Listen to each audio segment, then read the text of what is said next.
সর্বশেষ, এটা আমার শেষ জুমা বলতে উমরায় যাব। আমার চতুর্দিক থেকে বলা হয়েছে একটু সমঝোতার ভিতরে। তাই আমি বলছি আল ইসলাম ও ইয়ালু ওয়ালা ইউলা, ইসলাম সবসময় সমুন্নত ছিল। ইসলাম কারো ভিখারি না যে কারো কাদের উপরে ভর করে ইসলামকে বিজয় লাভ করতে হবে। ইসলাম সবসময় বিজয়ী ছিল। ইসলামের বিষয়ে কাউকে কম্প্রোমাইজ করা হবে না। আর এই মরণের ভয়, এটা তো শাহাদাতের একটা তামান্না, জীবনে আর কিচ্ছু নাই, শুধু উমরার একটা আশা আছে, আল্লাহ এটা যদি নিয়ে যান এই আশাটাও পূরণ হবে। এরপরে একটাই তামান্না, এটা হচ্ছে মরণ, শাহাদাত ফি সাবিলিল্লাহ। মরণ একদিন আসবে, এটা নিয়ে তো ভয় কিসের?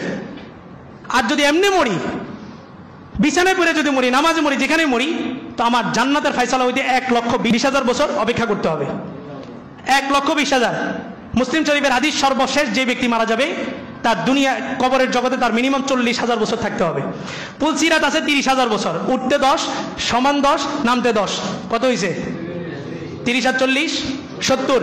আর কিয়ামতের এক মাঠ 50 আলবাসানাতি মিম্মা তাউদ্দুন, একদিনই আছে 50,000 বছরের সমান। একদিনই আছে 50,000 বছরের সমান, কত হয়েছে? 1,20,000। এরপরে যে সিদ্ধান্ত হবে তুমি জান্নাত না জাহান্নাম। আর রাসূল বলেন সৌভাগ্যবান ওই কাফেলা, ওই জাতি, ওই কওম, ওই ব্যক্তি যেই ব্যক্তি যুদ্ধের ময়দানে তরবারির নিচে নিহত শহীদ হয়। আল্লাহ রাসূল বলেন আল জান্নাতু তাহতা জিল্লাতি সুয়ুফ, যে তরবারি দিয়ে আঘাত করা হয়েছে, যে পিস্তলের বুলেট দিয়ে তাকে শহীদ করা হয়েছে, ওই পিস্তলের বুলেটের ছায়া, ওই তরবারির ছায়ার নিচে ওই শহীদের জান্নাত আছে। তামান্না তো ওইটা। মরণ তো একদিন আসবে।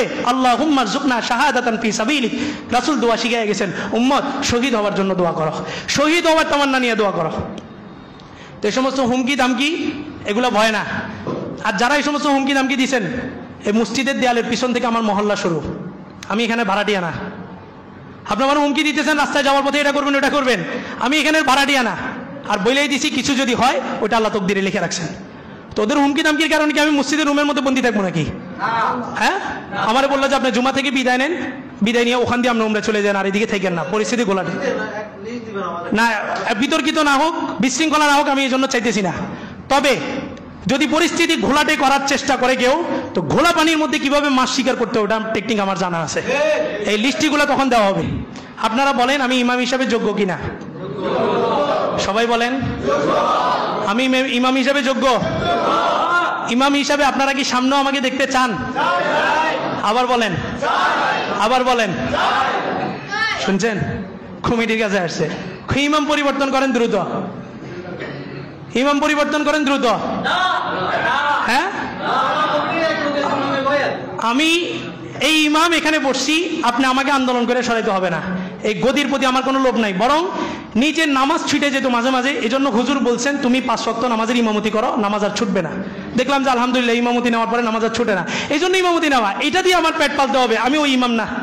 যেদিন আমি বুঝবো যে আমার ম্যাক্সিমাম মুসল্লি আমার উপরে রাগ, ওই দিন আমি এখান থেকে সরে যাব। আল্লাহ রসুল বলছেন ওই ইমাম জাহান্নামী যে ইমামের উপরে তার মুসল্লিরা রাগ। আমি কেরাত ধরতে সাবধানে ধরি, লম্বা কেরাত ধরলে মুরব্বীরা কষ্ট পাবে। তো দিন শরীয়তের এই বিষয়গুলা আমার স্পষ্ট করার দায়িত্ব। যত হুমকি আসুক, আমাকে হুজুররা ডাকছেন, সভাপতি সাহেব সহ গেছে, বললেন যে ওনারা পুরা ফেনীর আলেম সমাজকে একটা জিম্মি করে রাখছে। রশিদিয়া, জহিরিয়া, মুফতি আহমদুল্লাহ সাহেব সমস্ত হুজুরদের কাছে গেছে। আমি এখন কথা সাবধানে বলতে হবে, আমার ওনারা ডাকছেন। আমি বলছি আলাসনা আলাল হক, হুজুর আমি যে কথাগুলো বলি এগুলো কি হকের উপর নয়? হযরত ওমর আসছেন, মক্কার পরিস্থিতি কি কঠিন, হযরত ওমর ইসলাম ধর্ম গ্রহণ করছেন। দেখেন যে আল্লাহ রসুল লুকিয়ে রয়েছে, বলে যে ইয়া রাসূলুল্লাহ আলাসনা আলাল হক, আমরা কি হকের উপর নই? তা আল্লাহ রসুল বলছেন নাম, আমরা হকের উপরে আছি। ওয়াহুম আলাল বাতিল, তারা কি গুমরাহির উপরে নয়? তো বলে যে হ্যাঁ তারা গুমরাহির উপরে আছে। আলাইসাল জান্নাতু বাদা মাউতিনা, আমাদের মৃত্যুর পরে কি জান্নাত আমাদের ঠিকানা নয়? রাসূল বললেন হ্যাঁ আমাদের মৃত্যুর পর আমাদের জান্নাত ঠিকানা। ওয়ান নারু মাউতিহিম, তাদের মৃত্যুর পরে কি জাহান্নাম তাদের ঠিকানা নয়? রাসূল বললেন যে হ্যাঁ তাদের মৃত্যুর পরে তাদের জাহান্নাম। ওমর বললেন মাল ইখফা, তাহলে গোপন কিসের? বের হন, নারায়ে তাকবীর দিয়ে বের হয়ে গেছে। তা আমি যদি হকের উপরে থাকি, আমার কথাগুলো যদি হকের উপরে আসে, তো আমার সাথে মোকাবেলা করবেন। কোরআনও একটা, হাদিসও একটা, আপনারও কোরআন একটা, হাদিস একটা। আসেন সামনাসামনি বসি, কথা বলে আমাকে মাসালা বুঝাই দেন। কিন্তু ইসলাম কি এতই কাঙ্গাল হয়ে গেছে, দেশের পরিস্থিতি দেখে ইসলামের কথা বলতে হবে? আর ইসলাম কি এতই কাঙ্গাল হয়ে গেছে আমি এক আনাসের বাইচা থাকতে হবে? আমাকে বললেন যে আপনি ওখান থেকে সরলে, আল্লাহ না করো কোনো একটা অ্যাক্সিডেন্ট যদি ঘটে, তা আপনার পরবর্তীতে ওখানে লোক ফিট করবো। বাহ, ইসলাম এতটাই কাঙ্গাল হয়ে গেছে। আল্লাহ রসুলের ইন্তেকালের পরে সাহাবায়ে কেরাম দিক বিদিক ছুটাছুটি করতেছেন, ইরতিদাদের মাসালা চলে আসে। অনেকে বলছেন যে আমরা আর ইসলাম ধর্মে থাকবো না, থেকে লাভ কি, মুহাম্মদ তো নাই। হযরত আবু বকর মিম্বরের উপরে দাঁড়ায় গেছেন, দাঁড়ায় বলছেন শোনো, মান কানা ইয়াবুদু মুহাম্মদ, তোমাদের মধ্য থেকে যারাই মুহাম্মদের ইবাদত করছো, যারাই মুহাম্মদকে পূজা করছো, তোমরা শুনে রাখো ফাইন্না মুহাম্মদ কদ মাত, মুহাম্মদ সাল্লাল্লাহু আলাইহি ওয়াসাল্লাম কি করছেন? ইন্তেকাল করছেন। তোমাদের মধ্য থেকে যারা মুহাম্মদের ইবাদত করছো তারা শুনে রাখো মুহাম্মদ কি করছেন? ইন্তেকাল করছেন। ওমান কানা ইয়াবুদুল্লাহ, আর যে ব্যক্তি আল্লাহর ইবাদত করছে তোমরা স্পষ্ট শুনে রাখো সুসংবাদ, ফাইন্নাল্লাহ হাইয়ুন লা ইয়ামুত, আল্লাহ তাআলা চিরঞ্জীব, আল্লাহর কোনো মরণ নাই। সাহাবায়ে কেরাম সবাই হুঁশ ফিরে আসছে।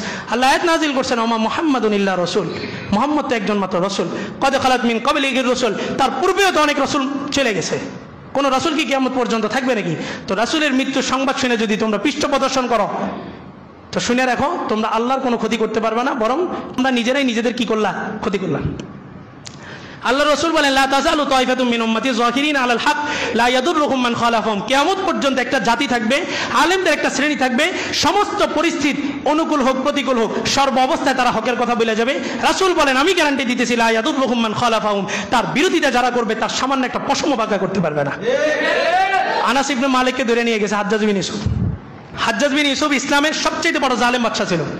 আনাস ইবনে মালিক তার বিরুদ্ধাচরণ করছে, বাগী। আর ইসলামের বিধান হলো যদি শরিয়া কায়েম হয় দেশদ্রোহীকে সরাসরি হত্যা করতে হয়। হাজ্জাজ বিন ইউসুফ তারা অ্যারেস্ট করে নিয়ে গেছে। নিয়ে যাওয়ার পরে আনাস ইবনে মালিককে নিয়ে গেছে। তো বলে তুমি নাকি আমার বিরোধিতা করো? অবশ্যই করি। তো বলে তুমি জানো আমি কি করতে পারি? তো বলে কিছুই করতে পারবা না। আর তোমার বিরোধিতা এই জন্য করি, বদরি সাহাবী জুবাইর ইবনে আওয়ামের রক্তে তোমার হাত রঞ্জিত হয়েছে। তুমি জুবাইর ইবনে আওয়ামকে হত্যা করে চৌরাস্তার মোড়ে ঝুলিয়ে রাখছো, একজন সাহাবীকে হত্যা করছো, তোমার বিরুদ্ধাচরণ করবো না কার বিরুদ্ধাচরণ করবো? তো বলে জানো তুমি কার সামনে কথা বলতেছো, আমি কি করতে পারি? তো বলে যে আমি সব জানি, তুমি আমার কিচ্ছু করতে পারবা না। কেন? বলে যে রাসূল আমাকে একটা দোয়া শিখিয়ে গেছেন, এই দোয়া পড়ার পরে পুরা পৃথিবীর সমস্ত মানুষও যদি তার বিরুদ্ধাচরণ করে তার একটা পশমও বাঁকা করতে পারবে না।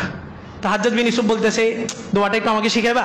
তো আনাস বিন মালিক বলে এই দোয়ার উপযুক্ত তুমি নও, তোমাকে এই ও দোয়া শিখানো যাবে না, চলে গেছে। বলে ছেড়ে দাও। আনাস ইবনে মালিক চলে গেছে। মন্ত্রীরা বলতেছে কি ব্যাপার? আনাস ইবনে মালিককে হাতের কাছে পাইলেন, কিছু করলেন না যে? তো বলে যে ও যখন ভিতরে ঢুকছে দেখলাম যে ওর পিছন দিয়ে দুইটা বাঘ আমার দিকে থাবা দিয়ে রাখছে, আমি ওর সাথে জোরে কথা বললেই মনে হয় যে বাঘগুলো আমাকে হামলা করবে। এরপর আনাস ইবনে মালিককে সাহাবায়ে কেরাম জিজ্ঞেস করলেন দোয়াটা কি? লম্বা দোয়া। আমি গত বছর স্বৈরাচারী শাসন এই 24 রেভলিউশনের আগের জুমা আমাকে বলা হয়েছিল যে সামনে আমার ছোট বাচ্চা ছিল হুন্ডার, বলে যে ও না থাকলে ওই দিনই তোমাকে ক্রস ফায়ার করতাম, এটা ভয় দেখেছে। আনাস ইবনে মালিকের এই দোয়া পড়ে আসছি এবং সমস্ত মুসল্লিদেরকে এই দোয়াটা দিয়েছিলাম বাংলা উচ্চারণ সহ। বড় সংক্ষেপ ওই দোয়াটা হচ্ছে আল্লাহু আল্লাহু রব্বি লা উশরিকু বিহি শাইআ। দোয়াটা কি? আল্লাহু আল্লাহু রব্বি লা উশরিকু বিহি শাইআ। এই দোয়াটা পড়েন, পৃথিবীর কোনো পরাশক্তি আপনার একটা পশম বাঁকা করতে পারবে না। আর যদি কিছু হয়েই যায় তো আমার বিশ্বাস আছে আল্লাহ বলছেন কুল লা ইউসিবানা ইল্লা মা কাতাবাল্লাহু লানা হুয়া মাওলানা ওয়া আলাল্লাহি ফালইয়াতাওয়াক্কালিল মুমিনুন। আল্লাহ বলেন হে রাসূল আপনি তাদেরকে বলেন হুমকি ধামকির কিচ্ছু নেই, তোমরা যদি আমার উপরে আক্রমণ কইরা আমারে মাইরা পিস পিস করে যদি সদর হাসপাতাল মোড়ে ঝুলিয়ে দাও তো আমি বিশ্বাস করি এটাই আমার তকদিরে আল্লাহ তাআলা লিখে রাখছেন। আর আল্লাহ যদি মরণ না রাখেন তো তুমি যে কোনো শক্তি নিয়ে আসো কিছুই করতে পারবে না ইনশাআল্লাহ, এই বিশ্বাস আমার আছে। শেষ কথা, আমি আপনাদের এখানে 3 বছর ইমামতি করছি। ফজরের তাফসীর সর্বশেষ 300 পর্ব পার হয়েছে, সূরা বাকারা শেষ, সূরা আল ইমরান চলতেছে। ফজর আলহামদুলিল্লাহ 5-6 কাতার মুসল্লি হয়। এটা সামাজিক কোনো মসজিদ না, তারপরে মুসল্লি পরিমাণ যথেষ্ট। মাগরিবের একটা বয়ান, আজকে 3 বছর, জুমার বয়ান, সবকিছু মিলে এই মহল্লার আজকের এই পরিস্থিতি, এই মসজিদের আজকে এই অবস্থান, আমি মনে করি এটা আল্লাহ তাআলাই করছেন, আমাকে মাধ্যম হিসেবে ব্যবহার করছেন, এজন্য আমি আল্লাহর কাছে চিরকৃতজ্ঞ, আল্লাহর কাছে ঋণী। আপনারা জানেন আমার এখানে একটা প্রতিষ্ঠান দাঁড়াইছে মাসাদুল হাসনাইন, আমার ফেস বেলুর উপরে দাঁড়াইছে, মুরব্বীদের পরামর্শে দাঁড় করাইছি। মুরব্বীরা এই সমস্ত সিচুয়েশন থেকে আমাকে বলছেন মাসা থেকে সরে যাও, মুরব্বীদের পরামর্শে আমি এখান থেকে সরে গেছি। এই পরিস্থিতি আইনা দিছি আমি আপনাদেরকে, শৃঙ্খল একটা পরিস্থিতি। 4 জনের নাম আসছে আমার কাছে, যে 4 জন বিতর্কিত কিছু বিষয় নিয়ে এই পরিস্থিতিগুলো ঘোলাটে করতেছেন। যাদের চোখ পড়ছে এটার উপরে ওদেরকে আমি শকুন বলি না, বলি কুকুর। আল্লাহ বলছেন উলাইকা কাল আনআম বাল হুম আদাল, এরা চতুষ্পদ জন্তু থেকেও খারাপ। আর কুকুরের জন্য কি লাগে? কুকুরের জন্য কি লাগে? আল্লাহ তাআলা যদি হায়াত রাখে তো আবার আসবো, রিজিক যদি থাকে তাহলে আবার এখানে পড়বো, আবার এখানে দাঁড়াবো। আর যদি হায়াত রিজিক না থাকে, ব্যক্তি আচরণের কারণে কেউ যদি কষ্ট পেয়ে থাকেন, এটা ক্ষমা সুন্দর দৃষ্টিতে দেখবেন। আর প্রত্যেককে আমি দিল থেকে মাফ করে দিছি, কারো উপরে কোনো কষ্ট নাই, কোনো রাগ নাই, কোনো ক্ষোভ নাই। আর আমি প্রত্যেকের জন্যই বাইতুল্লাহ যদি আল্লাহ যাওয়ার তৌফিক দান করে তো ওখানে আমি গেলাফ ধরে দোয়া করবো ইনশাআল্লাহ। আল্লাহ তাআলা যে কথাগুলো বলা হইলো, বলনেওয়ালা শুননেওয়ালা সকলকে আমল করার তৌফিক দান করুন।